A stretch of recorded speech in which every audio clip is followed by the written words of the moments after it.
नमस्कार दोस्तों, भारत हैं और यानी कि इस तरह से समझा जाए कि अगर इस मुकाबले के लिए फुल मार्क्स 100 हो यानी कि 100 नंबर देने हो और देखा जाए तो इस मामले में इंडिया पाकिस्तान में कौन सबसे आगे है तो भारत को तो जी 0 मिलने वाला है और वहीं पाकिस्तान पूरा 100 में 100 ले जाएगा।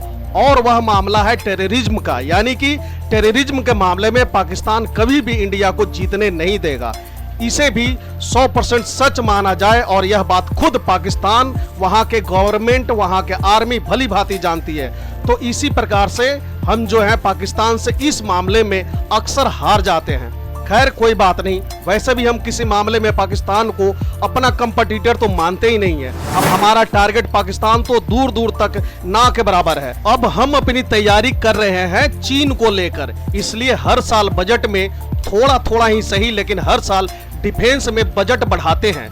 इस कारण हम दुनिया की 5वीं इकोनॉमी होने के बावजूद हमारी ऑलमोस्ट 4 ट्रिलियन इकोनॉमी है, फिर भी हम डिफेंस के लिए 75 बिलियन डॉलर खर्च करते हैं। वैसे ग्लोबल लेवल पर देखा जाए तो हमें और भी अपने डिफेंस में बजट बढ़ाने की जरूरत है, या यूं कहें कि एटलीस्ट हमें 100 बिलियन या उससे 25 बिलियन डॉलर ही खर्च कर पाता है। यानी कि भारत से 5 गुना अधिक इकोनॉमी होने के बावजूद सिर्फ 3 गुना अधिक, यानी कि भारत से 3 गुना अधिक डिफेंस बजट है, यानी कि भारत से 3 गुना अधिक डिफेंस बजट है चीन के डिफेंस का। और पाकिस्तान का तो सिर्फ 15 बिलियन डॉलर या उससे भी नीचे कह सकते हैं। यानी कि कहां भारत का 75 बिलियन डिफेंस बजट और कहां पाकिस्तान का मात्र 15 बिलियन, मतलब 5 गुना का अंतर है। इस मामले में पाकिस्तान भारत के आसपास भी नहीं है। इस मामले पर पाकिस्तान के एक पत्रकार द्वारा एक ब्लॉग में बहुत ही अफसोस जताते हुए देखा जा सकता है। आइए देखते हैं कि वह इस बारे में क्या सोचते हैं, इसके बाद हम फिर अपने वीडियो में आगे बढ़ेंगे। तो भारत ने अपना डिफेंस बजट जो है वो मंत्रालयों में सबसे ज्यादा है। ये राशि वित्त वर्ष 2023-24 की तुलना में 4.79% ज्यादा है। डिफेंस बजट 6 महीने पहले पेश हुए अंतरिम बजट का बहुत हद तक कॉपी है। सेना को खर्च के लिए 6,21,940 करोड़ रुपए मिले हैं, जो अंतरिम बजट से महज 400 करोड़ रुपए अधिक है। यानी कि फरवरी 2024 में जो अंतरिम बजट आया था उससे ये मात्र 400 करोड़ रुपए अधिक है। इसे परसेंटेज में अगर देखा जाए तो 0.064% ज्यादा है। इसमें हथियारों की खरीद और सैलरी पेंशन को मिलने वाला बजट जस का तस है। 400 करोड़ रुपए की बढ़ोतरी रक्षा मंत्रालय के हिस्से गई है। लगातार तीसरे साल कैपिटल बजट यानी कि हथियारों की खरीद और सेना के मॉडर्नाइजेशन पर होने वाले खर्च में कटौती की गई है। पिछले साल कैपिटल बजट के लिए जो अमाउंट मिला था उसमें से भी करीब 5,000 करोड़ रुपए सरकार खर्च नहीं कर पाई। डिफेंस बजट 67.7% हिस्सा रेवेन्यू और पेंशन बजट को मिला है, जिसका ज्यादातर हिस्सा सैलरी पेंशन बांटने में खर्च होता है। पिछले साल के अनुमानित बजट से 27,000 करोड़ रुपए ज्यादा खर्च सैलरी पेंशन बांटने में किया गया है। इस बार डिफेंस को कुल बजट का 12.9% हिस्सा मिला है, जो कि पिछले साल यह हिस्सा 13% था। यानी इस बार और पिछले बार के लगभग बराबर ही कह सकते हैं, थोड़ा सा का अंतर है। 14,717 शब्दों के भाषण में वित्त मंत्री निर्मला सीतारमण ने 2 बार डिफेंस का जिक्र किया, लेकिन अग्निवीर का नाम नहीं लिया। डिफेंस बजट के 4 पार्ट होते हैं। एक होता रेवेन्यू बजट, जिसमें कि सैलरी बांटने के लिए बजट का 45% दिया गया है। तो वही दूसरा होता है कैपिटल बजट, जिसमें कि हथियार खरीदने के लिए 27.6% बजट अलॉट किया गया है। और तीसरा है पेंशन बजट, सिर्फ 3,000 करोड़ रुपए का इजाफा इसमें किया गया है। तो वही रक्षा मंत्रालय सिविल बजट 29,51,000 करोड़ रुपए का इजाफा किया गया है। बजट की अगर बड़ी बात की बात करें तो 67.7% हिस्सा सैलरी और पेंशन बांटने पर ही खर्च हो जाता है। यानी कि तीनों सेनाओं को सैलरी बांटने के लिए 2.82 लाख करोड़ रुपए मिले हैं, जो कुल बजट का यानी कि कुल रक्षा बजट का 45% है। पेंशन के लिए 1,41,000 करोड़ रुपए मिले हैं, जो कि कुल रक्षा बजट का 22.7% है। सैलरी और पेंशन के हिस्से को जोड़ दिया जाए तो कुल डिफेंस बजट का 67.7% है।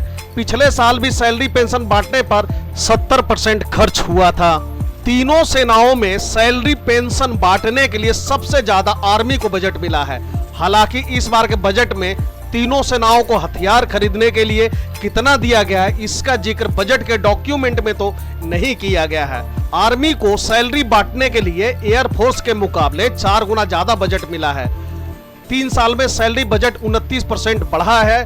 1,92,000 करोड़ सैलरी के लिए, तो वहीं 1,27,000 करोड़ पेंशन के लिए, और हथियारों का जिक्र नहीं, यह इंडियन आर्मी के लिए यह बजट दिया गया है। तो वहीं अगर एयरफोर्स की बात करें तो इनकी भी 3 साल में सैलरी बजट में 50% बढ़ा है और इन्हें 46,223 करोड़ रुपए सैलरी के लिए दिया गया है और 13,813 करोड़ रुपए जो है इनको पेंशन के लिए मिला है। तो वहीं इनके पास भी हथियार के लिए कोई जिक्र नहीं किया गया कि कितना फंड मिला है नए हथियार खरीदने के लिए। अगर नेवी की बात करें तो उनकी भी 3 साल में सैलरी बजट 40% बढ़ा है। तो वही 32,778 करोड़ रुपए सैलरी के लिए अलॉट किया गया है, तो 7,731 करोड़ रुपए उनको भी, यानी कुल 4,266 करोड़ रुपए। इस तरह पिछले 1 साल में अग्निपथ स्कीम में सैलरी बांटने के लिए 5,979 करोड़, अगर इसमें से 42,666 करोड़ रुपए माइनस किया जाए तो 1,713 करोड़ रुपए बचते, यानी कि 2023 के मुकाबले 40% ज्यादा बजट मिला है। अगर दोनों गवर्नमेंट यानी कि यूपीए जो कि मनमोहन सिंह की सरकार 10 साल रही थी 2004 से 2014 तक, और एनडीए की सरकार जो कि पीएम मोदी की है 2014 से लेकर अब तक, अगर इनमें डिफेंस बजट की बात देखी जाए तो यूपीए सरकार में 162%, तो वहीं एनडीए सरकार में 184% का डिफेंस बजट बढ़ा है।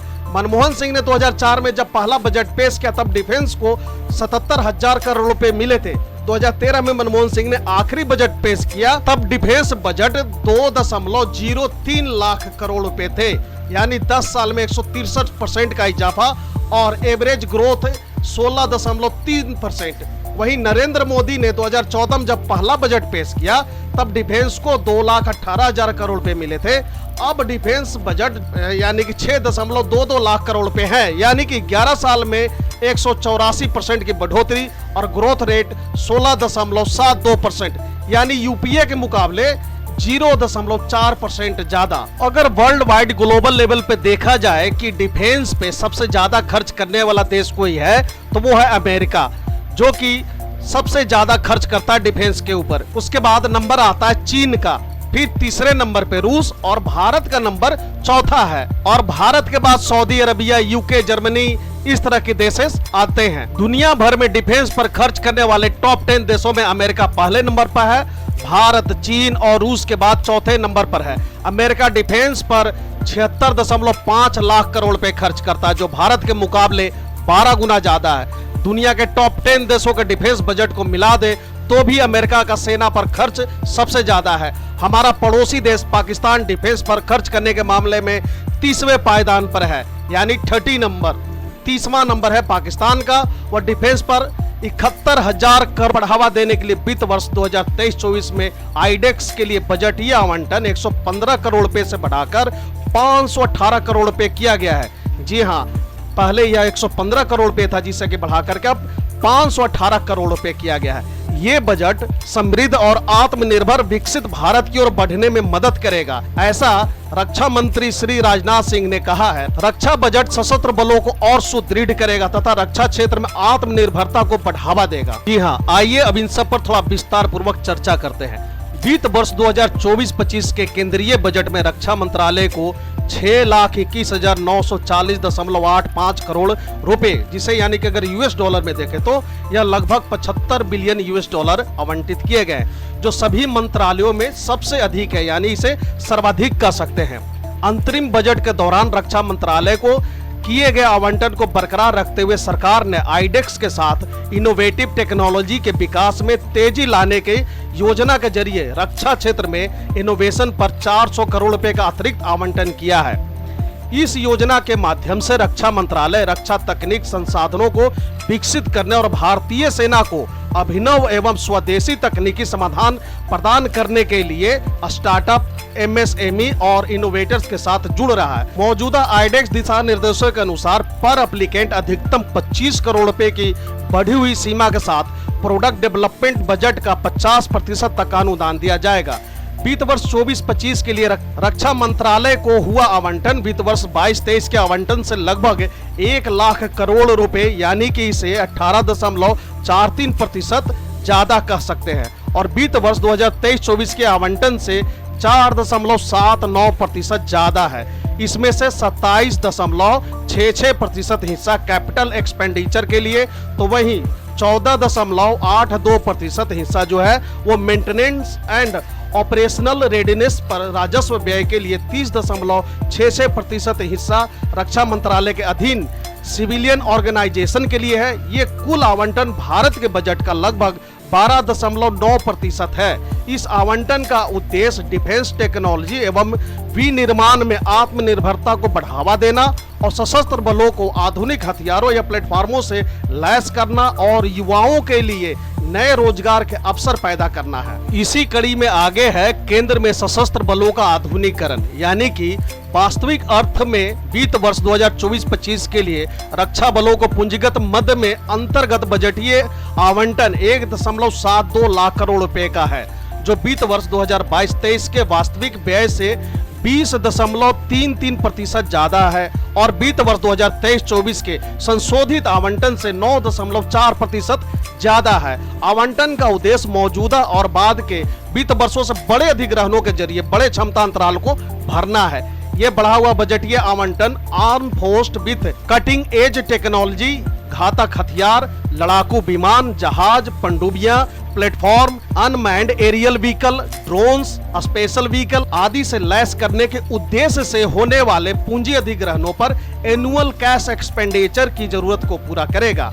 तो वहीं घरेलू क्षमता को सुदृढ़ता, यानी कि रक्षा मंत्रालय ने आधुनिकीकरण बजट का 75% यानी कि 1,05,518.43 करोड़ रुपए इस वित्त वर्ष के दौरान घरेलू उद्योगों के जरिए खरीद के लिए तय किया है।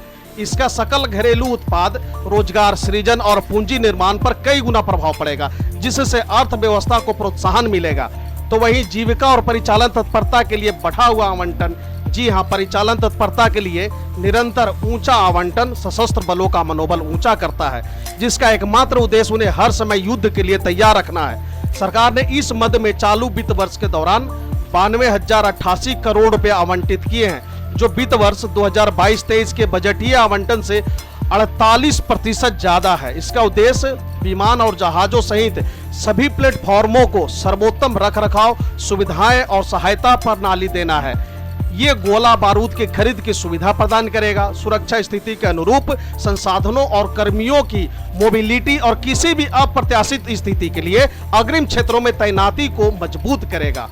तो वहीं अगर पूर्व सैनिकों को बेहतर स्वास्थ्य सुविधाएं सुनिश्चित करने की अगर बात हो, तो उसमें भी सरकार ex serviceman contributor health scheme, यानी जिसे ECHS के लिए बढ़ाए गए आवंटन के माध्यम से पूर्व सैनिकों और उनके आश्रितों को सर्वोत्तम स्वास्थ्य सुविधाएं प्रदान करने को प्रतिबद्ध है। वित्त वर्ष 2024-25 के नियमित बजट में ECHS को 6,968 करोड़ रुपए आवंटित किए गए, जो पिछले वर्ष के आवंटन से 28% ज्यादा है। वित्त वर्ष 2023-24 के दौरान संशोधित अनुमान चरण में ए मच हायर एलोकेशन किया गया था, जब ECHS को आवंटन बजट अनुमान से 70% ज्यादा बढ़ा दिया गया था। रणनीतिक जरूरतों के लिए सीमा अवसंरचना की मजबूती, जी हां, सरकार सीमावर्ती क्षेत्रों में अंतिम छोर तक कनेक्टिविटी देने के साथ साथ रणनीतिक रूप से महत्वपूर्ण परियोजनाओं को क्रियान्वित करने वाली एजेंसियों को ज्यादा आवंटन देकर सीमा पर इंफ्रास्ट्रक्चर सुधारने के लिए अडिग है। इस प्रयास में बजट अनुमान 2024-25 के लिए पूंजी के तहत सीमा सड़क संगठनों यानी कि BRO को 6,500 करोड़ रुपए का बजटीय आवंटन किया गया है, जो वित्त वर्ष 2023-24 के आवंटन से 30% ज्यादा है और वित्त वर्ष 2021-22 के आवंटन से 160% ज्यादा है। इस वर्ष बजट के दौरान किए गए वित्तीय प्रावधान सीमावर्ती क्षेत्रों में रणनीतिक इंफ्रास्ट्रक्चर के विकास को बढ़ावा देंगे, साथ ही उस क्षेत्र में सामाजिक आर्थिक विकास को बढ़ावा देंगे। 13,700 फुट की ऊंचाई पर लद्दाख में न्योमा एयरफील्ड का विकास, अंडमान और निकोबार द्वीप समूह में भारत के सबसे दक्षिणी पंचायत तक अस्थायी पुल संपर्क, हिमाचल प्रदेश में 4.1 किलोमीटर की रणनीतिक रूप से महत्वपूर्ण सिंकुला सुरंग, अरुणाचल प्रदेश में निचुपू सुरंग और कई अन्य परियोजनाओं को इस आवंटन से वित्त पोषित किया जाएगा। तो वहीं अगर बात करें भारतीय तटरक्षक बल की क्षमता में वृद्धि की, तो वित्त वर्ष 2024-25 के लिए भारतीय तटरक्षक बल यानी आईसीजी को 7,651.8 करोड़ रुपए आवंटित किए गए, जो वित्त वर्ष 2023-24 का आवंटन से 6.31% ज्यादा है। इसमें से 3,500 करोड़ रुपए केवल कैपिटल एक्सपेंडिचर पर खर्च किए जाने हैं, जिससे उभरती समुद्री चुनौतियों से निपटने और अन्य देशों को मानवीय सहायता प्रदान करने के लिए भारतीय तटरक्षक बल के शस्त्रागार में और ज्यादा ताकत आएगी। इस आवंटन से तेज गति से चलने वाली गश्ती वाहनों, interceptor, advance electronic surveillance system and weapons की सुविधाएं मिलेगी। वहीं अगर अनुसंधान और नवाचार के जरिए आत्मनिर्भरता की बात करें, तो रक्षा अनुसंधान और विकास संगठन यानी कि DRDO के लिए बजटीय आवंटन को वित्त वर्ष 2023-24 में 23,263.89 करोड़ रुपए से बढ़ाकर के वित्त वर्ष 2024-25 में 23,855 करोड़ रुपए कर दिया गया है। इस आवंटन में से 13,208 करोड़ रुपए का एक बड़ा हिस्सा पूंजीगत व्यय के लिए आवंटित किया गया है। ये DRDO को मौलिक अनुसंधान पर विशेष ध्यान देने और विकास एवं उत्पादन भागीदारी के जरिए निजी पक्षों की सहायता के साथ नई तकनीक विकसित करने में वित्तीय रूप से मजबूत करेगा। प्रौद्योगिकी यानी कि टेक्नोलॉजी विकास निधि TDF योजना के लिए आवंटन 60 करोड़ रुपए है, जो विशेष रूप से नए स्टार्टअप, MSME और शिक्षाविदों के लिए डिजाइन किया गया है, जो कि DRDO के सहयोग से नवाचार और उच्च तकनीक विकसित करने में रुचि रखने वाले युवा प्रतिभाओं को लुभाता है। सरकार ने वित्त वर्ष 2023-24 के दौरान आईडेक्स के जरिए रक्षा में नवाचार पर आवंटन को 115 करोड़ रुपए से बढ़ाकर चालू वित्त वर्ष में 518 करोड़ रुपए कर दिया है, जिससे रक्षा तकनीक समाधान विकसित करने में स्टार्टअप, MSME इनोवेटर्स को बढ़ावा मिलेगा और युवा प्रतिभाओं को आमंत्रित किया जाएगा। तो वहीं रक्षा पेंशन बजट बढ़ा करके 1.41 लाख करोड़ रुपए किया गया है। रक्षा पेंशन के लिए कुल बजटीय आवंटन 1,41,205 करोड़ रुपए है, जो 2023-24 के दौरान किए गए आवंटन से 2.17% ज्यादा है। ये पेंशन प्रशासन प्रणाली यानी कि रक्षा या स्पर्श और अन्य पेंशन वितरण प्राधिकरणों के जरिए लगभग 32 लाख पेंशन भोगियों को मानसिक पेंशन पर खर्च किया जाएगा। रक्षा मंत्री श्री राजनाथ सिंह ने वित्त वर्ष 2024-25 के बजट को उत्कृष्ट और शानदार बताया है, जो समृद्ध और आत्मनिर्भर विकसित भारत की ओर बढ़ने में हमारी मदद करेगा। एक्स पर एक पोस्ट में उन्होंने कहा कि प्रधानमंत्री श्री नरेंद्र मोदी के समावेशी और तेज गति वाले विकास के विजन से प्रेरित होकर ये बजट देश के आर्थिक बदलाव को गति देगा। उन्होंने कहा कि ये 2027 तक के भारत को $5 ट्रिलियन की अर्थव्यवस्था बनाने में काफी मददगार साबित होगा। तो दोस्तों, फिलहाल के लिए इस वीडियो में इतना ही। यह रक्षा बजट से संबंधित हमारा यह आर्टिकल था। बजट में दूसरे क्षेत्र से संबंधित और भी दूसरे आर्टिकल को लेकर हम दूसरे वीडियो में आने वाले हैं। तब तक आप बने रहे हमारे साथ। Thank you for watching. God bless you.